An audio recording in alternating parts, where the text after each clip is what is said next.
हम तो भगवान को सिर पे बिठा लिया, बस सिर पर सीताराम, फिकर फिर क्या करना। और सचमुच जमुना जी बढ़ती जा रही हैं, वसुदेव जी भी बढ़ते जा रहे हैं। भगवान ने सोचा कि ऐसा विश्वास नहीं देखा, तो भगवान ने अपने चरण उतार दिए। और चरण जैसे ही उतारे, जमुना जी ने चरण छुए, रास्ता दे दिया।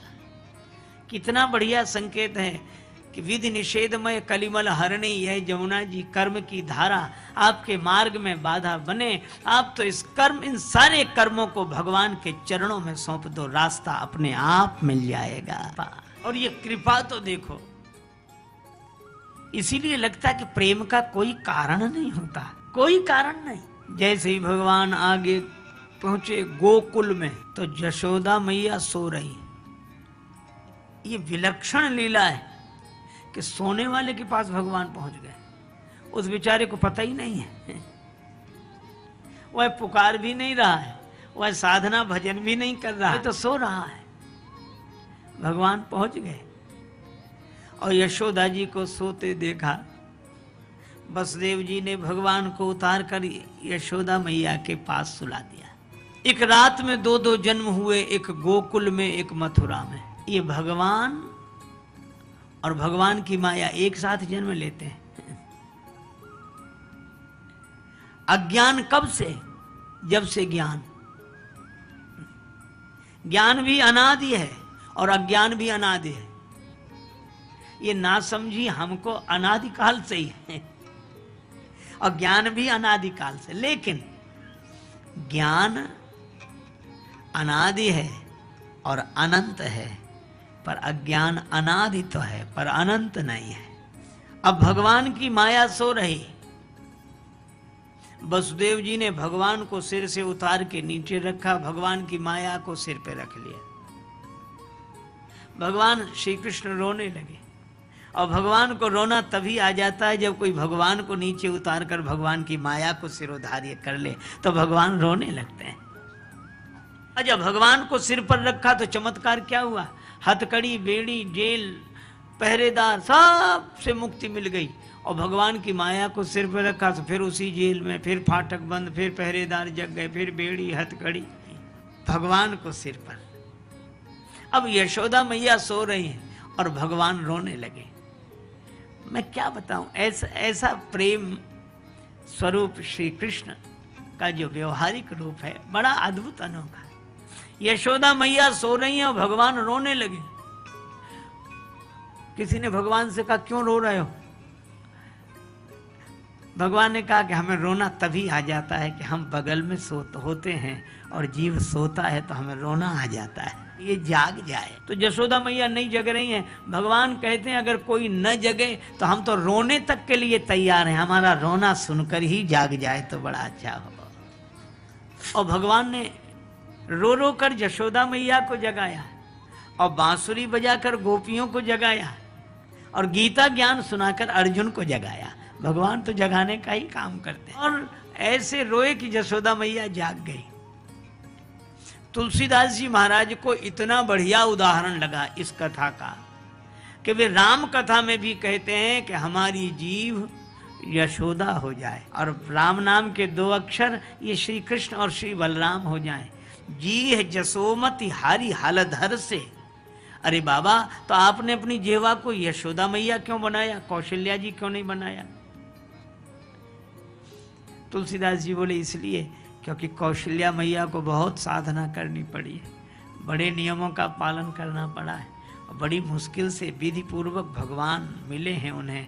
लेकिन यशोदा मैया को तो सोने में ही मिल गए, सोते सोते मिल गए। तो मैं ये सोचता हूँ कि मेरी जीव न जाग सके, ये सोई भी रहे तो भी भगवान इसे मिल जाए। यशोदा मैया जी को जगा रहे, यशोदा मैया जागी, भगवान के रोने से जागी। और तब यह चर्चा हुई, प्रकट हुए यशोदा जी के यहाँ लाला प्रकट हुए, लाला प्रकट हुए। तो कहा कैसे प्रकट हुए? कहा कैसे को बताया ही नहीं जा सकता। क्यों नहीं बताया जा सकता? तो एक ने कहा कृपा कैसे हुई कुछ पता नहीं लगा। अंधेरे में होने का अर्थ जिसका रहस्य ही समझ में ना आए, बस भगवान प्रकट हो गए, प्रकट हो गए, प्रकट हो गए। भगवान राम भी प्रकट हुए, भगवान श्री कृष्ण भी प्रकट हुए। अब राम जी की मर्यादा देखो, दोनों के लिए एक सी उपमा।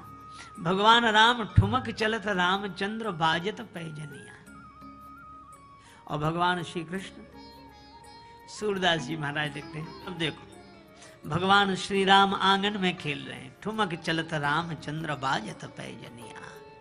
आहा, बालक साथ है, भाई साथ है, और इस मित्र मंडली के साथ श्री राम आंगन में क्रीड़ा कर रहे हैं। सब लोग इस छवि को देखते हैं। भगवान तोतली बोली में बोलते हैं।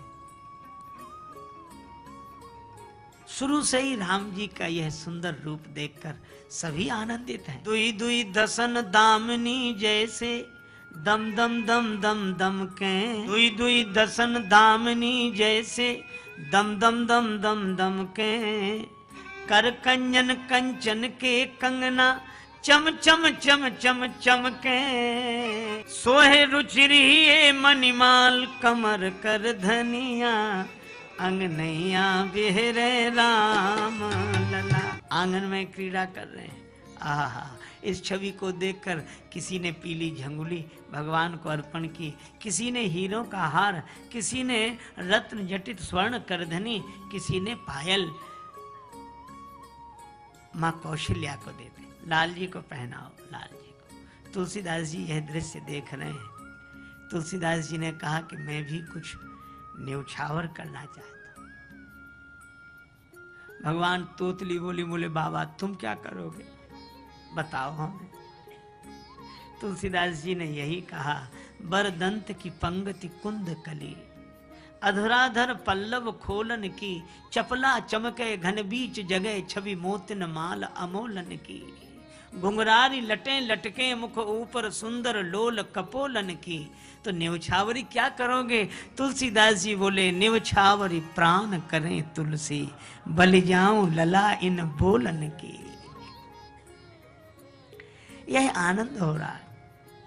और उसी समय महाराज दशरथ के भोजन का समय हुआ।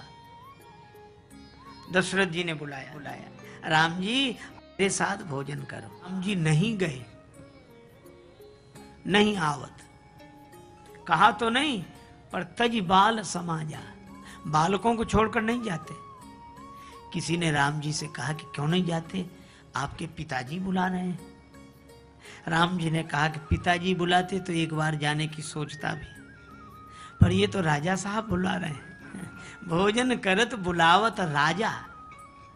अच्छा, राजा ही सही, पर आपके तो पिताजी हैं। राम जी ने कहा सो तो ठीक है, लेकिन मेरे पिताजी राजा हैं, पर राजा होने के बाद भी उन्हें केवल अपना बेटा ही बेटा लगता है, और राजा को तो पूरी प्रजा पुत्रवत होनी चाहिए। और पिताजी केवल मुझे बुला रहे हैं, मेरे मित्रों को नहीं बुला रहे हैं। हमारे मित्र भी क्या सोचेंगे कि वाह राम, खेलने में साथ साथ, खाने में अलग अलग, खेल में साथ साथ और खाने में अलग अलग। अरे जिनके साथ खेल में साथ रहो, खाने में भी साथ रहो। अब पिताजी से ये बात बोले कैसे? नहीं गए। ये मर्यादा पुरुषोत्तम श्री राम है। हमारी मर्यादा क्या है? सहनावतु सहनौ भुनक्तु सह वीर्यंकरवावहै, तेजस्विनावधीत मस्तु मां विद्विषावहै। हम साथ साथ रहें, साथ साथ भोजन करें। और पिताजी केवल मुझे बुला रहे हैं। तो मर्यादा पुरुषोत्तम श्री राम इस मर्यादा के कारण गए ही नहीं। दशरथ जी ने देखा कि मेरे बुलाने पर नहीं आ रहे हैं, तो कौशल्या जी बुलाने जाएंगी तो आ जाएंगे। कौशल्या जी बुलाने गई, भगवान भागे। कौशल्या जी ने कहा कि पकड़ में आ जाओ। भगवान ने कहा पुराना स्वभाव है, हम पकड़ में आते ही नहीं, बड़ों बड़ों की पकड़ में नहीं आते। अरे ये सब कहने की बातें हैं कि वो यहां तक है या वहां तक है, असर उसका वहां तक है, नजर जिसकी जहां तक है, वो पकड़ में आता ही नहीं।